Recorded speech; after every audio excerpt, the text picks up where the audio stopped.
নমস্কাৰ, কি খবৰ?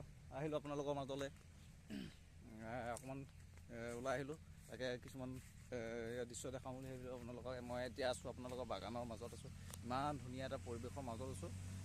ভিডিঅ'টো আপোনালোকক দেখাবলৈ চেষ্টা কৰিম। বাগান